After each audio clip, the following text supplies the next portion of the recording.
This is my stock sound from my Keychron K2 version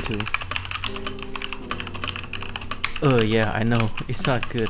But in this video, I'll be modifying it using EVA foam and changing from ABS keycaps to PBT keycaps. My name is Ryu Canada. Don't forget to like this video, share, and subscribe to my channel for any future update. Next week, I will upload my custom KBT Fans Tofu 60% mechanical keyboard in this channel, so stay tuned to my channel and enjoy this video.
So at the time of recording, I did not know what I was doing. I was still a beginner and I didn't know that the PCB foam was supposed to be put between the foam and the plate. So I did not open the screw to the plate to remove from the PCB. So I ended up cutting up my foam and inserting it from the sides of the PCB and plate.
I ended up buying this USB-C female to USB male with a 90 degrees L-shaped bend, so that my custom coiled cable, which I bought locally here in Indonesia, which is very nice. I love the white color and the braided cable, so that it fits my aesthetic, because I want the custom coiled cable to be above the keyboard, not on the side.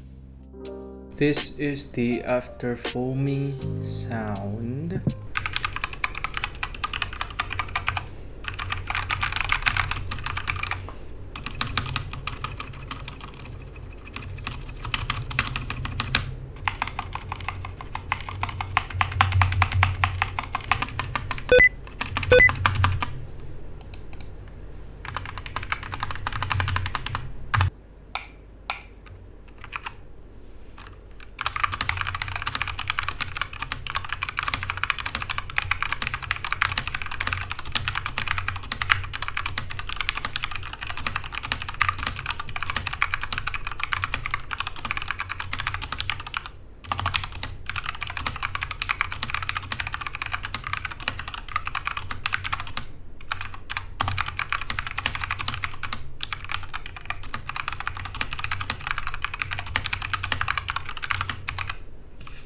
So that's it for my Keychron K2 version 2 modification video. I know it's just a foam and there's no looping or fixing the stabilizer, but I hope you guys enjoyed. In the future video, I will be uploading my own custom keyboard, which is KB Defense Tofu 60%. So thank you guys for watching. Be sure to like, share and subscribe, and see you in my next video.